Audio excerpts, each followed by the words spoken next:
So yesterday in the car, my 8-year-old asked me if there was an afterlife. And if you are an ex-evangelical, deconstructed parent, then you know that's tricky territory. And I hesitated because the way I was taught to have those conversations doesn't really serve me anymore. And I didn't want to be an unhelpful, amorphous blob of uncertainty, but I also didn't want to hand him this rigid framework of certainty. And on top of that, I realized that I hadn't really thought in those terms for a while. So I wasn't sure how to put where I am into words, especially for an 8-year-old. But I leaned in and I said, "That's a good question, bud. What do you think?"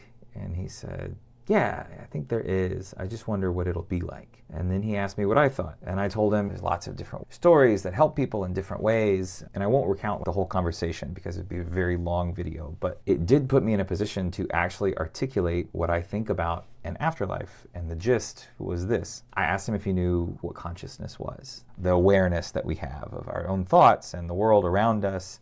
And I told him that some people think consciousness comes from relationships. And the more complex the relationships, the more consciousness is produced. So there are billions of cells in your brain, all in relationship and responding to one another. And that complexity produces consciousness. That's why animals are conscious too, just to different degrees. So then I said, in the same way, when humans are in relationship with one another, something bigger gets created. We all become more than we are as individuals.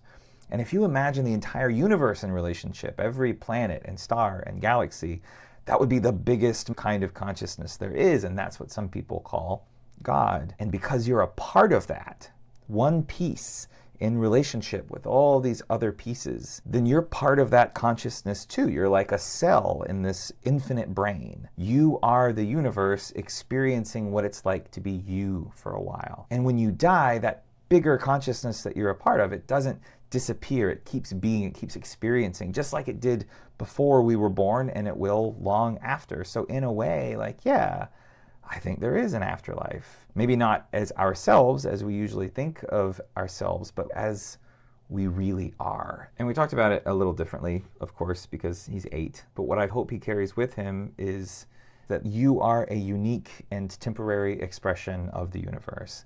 And that's special. And that's incredible.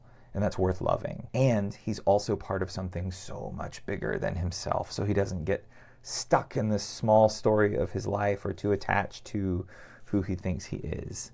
And I don't know if I did it right, but I did know I wanted to engage my kid without turning him into a place to dump my unresolved existential anxieties. I wanted to leave room for him to play and to explore and to find what's most helpful for who he is becoming.